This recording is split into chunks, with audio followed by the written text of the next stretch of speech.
Welcome to another exciting episode of the Insurance Untangled podcast. I am Naren Arulraja, one of the co-hosts of this podcast dedicated to helping practices that are tangled up with insurance. We talk about topics that help you take more control and create a bigger and better future for you, your patients, and of course, your team members. My guest is my dear friend, Ben Tuinei, and we're going to have some fun talking about what insurance executives are planning for 2024 as it pertains to relationships with dentists. Before we talk about what the insurance execs are planning as it pertains to relationships with dentists in 2024, I have a quick announcement to make. We have an event coming up. It's the Insurance Untangled Live event, biggest mistakes to avoid in 2024 and beyond.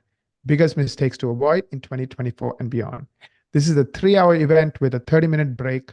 I'm excited to have some amazing panelists, me, Jordan, and also speakers, Ben, and many, many other experts. If you go to the link to insuranceuntangleded.com, and you can see all this information. It's going to be on the 1st of March, Friday, 12 to 3:30 Eastern. You get 3 hours of CE. So looking forward to all of that. So sign up. We have quite a few of you have already signed up. So there's a few more spots left. So sign up. The attendance is on us. It's our gift to you. So you don't need to pay anything. Bring your colleagues, bring your friends, and don't make the same mistakes that everybody else is making, and make 2024 your best year yet. So Ben, let's dive right in. What insurance executives are planning for 2024 as it pertains to relationships with dentists? How are you doing today? Pretty good, Naren. It's great to chat with you. Yeah. My first question to you, Ben, is how do you obtain the information you get about insurance changes? And is the information you obtain public knowledge? Yeah, there's a lot of stuff that the insurance industry doesn't want dentists to know as it pertains to changes. So you have this whole realm of what they claim to do, which is transparency, right, between insurance companies and dentists. But I think they're getting better at this, the transparency part. But it's more so because they're making changes that are uncomfortable for them and their clients as a result of dentists going out of network. So I feel like insurance companies are making a big shift to include more transparency to dentists, but the changes that I'm hearing are not public knowledge. In fact, I don't know if I'm going to offend anybody or get a lawsuit for mentioning some of these changes, but my job is to report what I hear and what I can verify. So I actually talked to several insurance executives directly, and a lot of times off the record in an effort to sort of understand their position in certain things that they do that harm, that could be very difficult for dentists to deal with. But with that said, the information that I do have, it does come directly from executives that work for the major insurance plans. I can't name them, but all I can say is that these are dental plans that represent the majority of patients in almost every state. So it's pretty good, solid information. And then what I'll end with that is that when you see policy changes, Naren, where an insurance company makes a big drastic change in one area, what you tend to see is most of the other insurance carriers following suit, simply because when a big insurance company makes a big change, whether it's good or bad, there's a big reason behind it in an effort to sort of help improve how the insurance company does stuff. So the information that I have today, it comes directly from those people that work at the very top of these companies. Thank you so much, Ben. Yeah, I think this is important, right? I know they talk about transparency, but unfortunately, it's just lip service sometimes, and you really don't know what they're thinking or what they're doing. And I think it goes back to, I mean, we become comfortable with what works, right? I mean, for 40, 50 years, the executives of these insurance companies that are nonprofits have been paid millions of dollars, right? Right. And if I'm them, I want to keep that, right? Because hey, at the end of the day, I have yet to meet a human being who says, "Oh, I'm here to help others and not worry about me." So of course, that's their number one priority. Like make sure themselves and their buddies who are at the C-suite get taken care of. Oh yeah. And then of course the number two priority is the guy who writes the check, which is the employer. Mhm. Yep. Then number three priority is the patient, and then the number four priority, who is the reason the employer is writing the check. And the last priority is the doctor who actually provides the care. Even though if you think about it, without the doctors, there's no business, right? I mean, imagine every doctor decides tomorrow they're not going to work with a single insurance company. Done, they're finished, right? Yeah. Yep. but but they have realized, fortunately or unfortunately, that doctors are their least priority. So always the lip service is what it is, lip service. And then of course, I mean, think about it, right? I mean, they are paying doctors today what they paid doctors 30 years ago. I mean, in terms of max, Mhm. 1,000, 1,200, $1,500. And cost of living has gone up. So has the fees they collect from employers have gone up astronomically. So where is the rest of the money going? So you collect more money, but you don't pay out more. You're paying out what you used to pay out 30 years ago. Mhm. So what about the rest? It's going into somebody's pocket. And definitely that somebody is not the practice owner. It's definitely people, at the top of these insurance companies. Anyways, Yeah. I'm so glad someone like you is bringing this information out to the public and sharing it. So in your discussions with insurance executives, of course, you can't name any names, but are you aware of any changes that will have a negative impact on dentists? Yeah, that's a good question, Naren. I think the obvious that is not necessarily a written rule, but going back as far as we can go in terms of the current model for reimbursement of dental insurance, the objective is twofold. Number one, to minimize claim payouts, but the number two, to control the fees or the amount that's paid out to dentists or to patients on a dollar amount basis. So there's a tug of war going on right now where historically insurance carriers have won that game in an effort to control fees, particularly the major insurance carriers in dental have had much of a stronghold on setting fees or determining fees at a much lower level. Now, every insurance company is still testing the waters with that in communities where and this is mostly big cities, where there's a lot of in-network providers. What you're seeing is that insurance carriers are pushing everybody's buttons just to see what the reaction is going to be with fee cuts. So we are seeing a lot of those fee cuts across the country. Fortunately, the dentists aren't tolerating those, like the majority of dentists, but there's still not enough dentists protesting by way of going out of network in those larger cities, right? Where insurance carriers lower fees, and then they keep you at a lower fee just because most of the dentists are staying in network.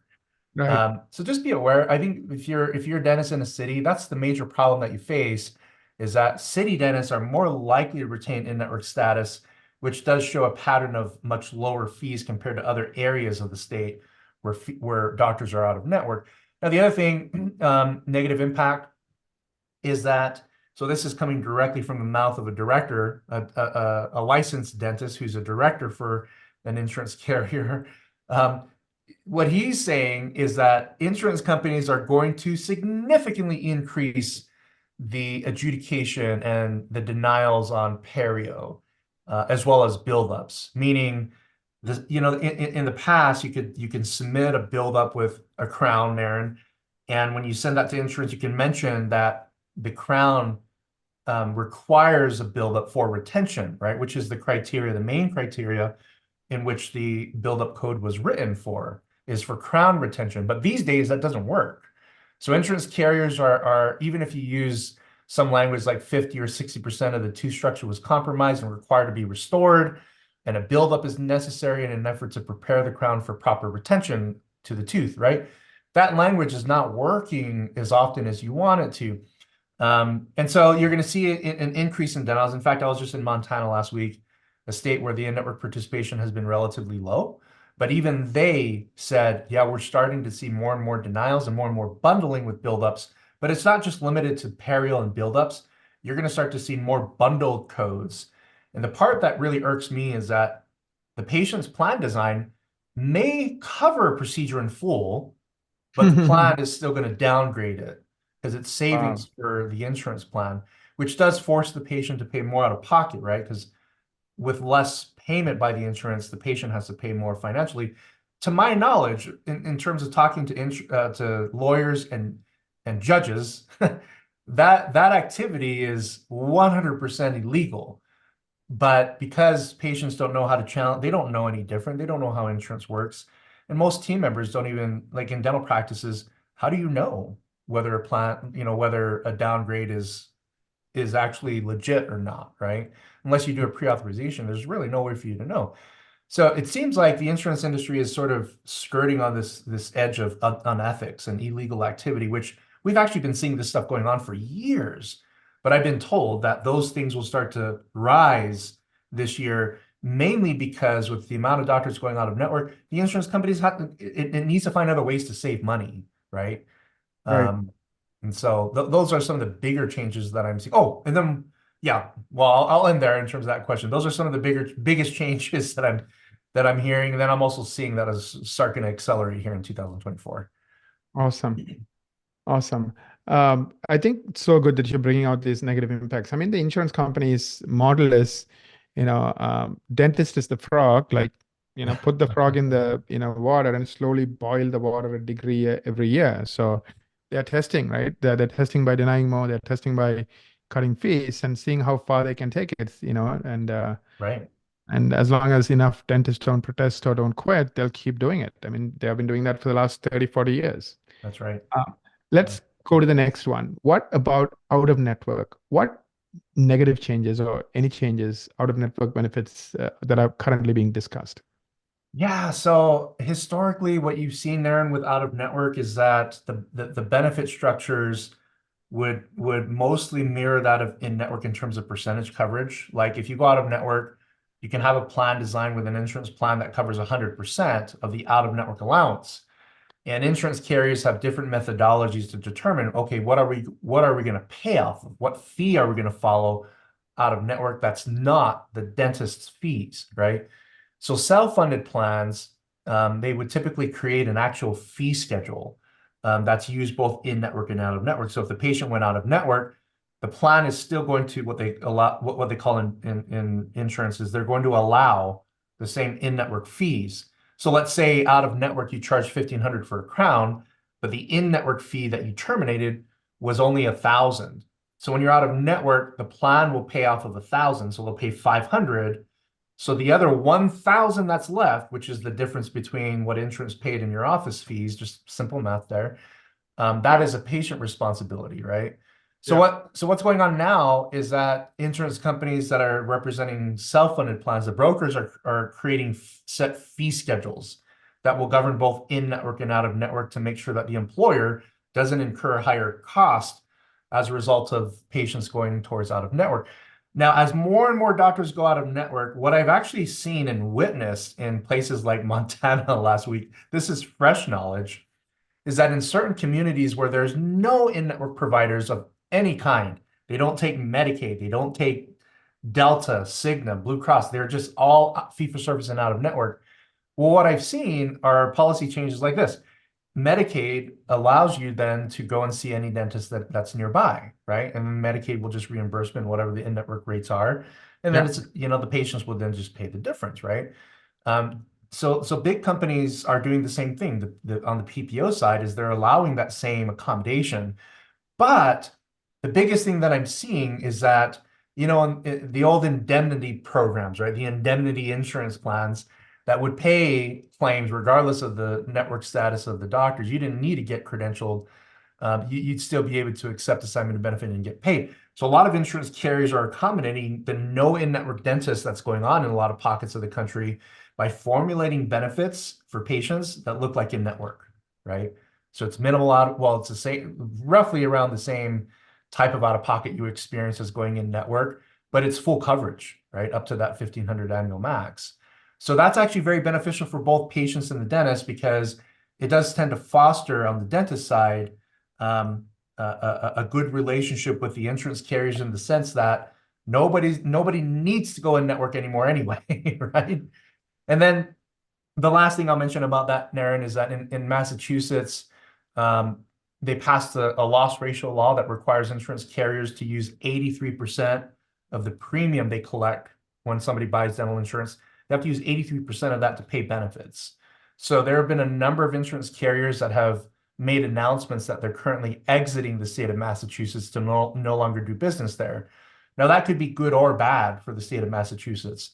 If you have one insurance carrier that dominates the state and then they raise premiums on patients in an effort to, accommodate that 83% payout, what you're going to see is sort of a contentious relationship. Well, this is just a prediction among the economists.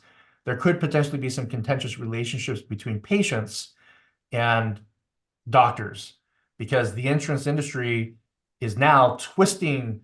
The reason why they're leaving is because they're saying the doctors are greedy. So we're leaving the state because it's a great PR move by the insurance industry. Unfortunately, it does harm dentists. But I shouldn't call it great. But when you think about it from a PR perspective, using that language, it makes them look like the good guy, right? We can't do business in the state. We're leaving. So with many states thinking about passing the same type of loss ratio law, I would say hold off on that. Talk to Marco at the ADA, the chief economist first.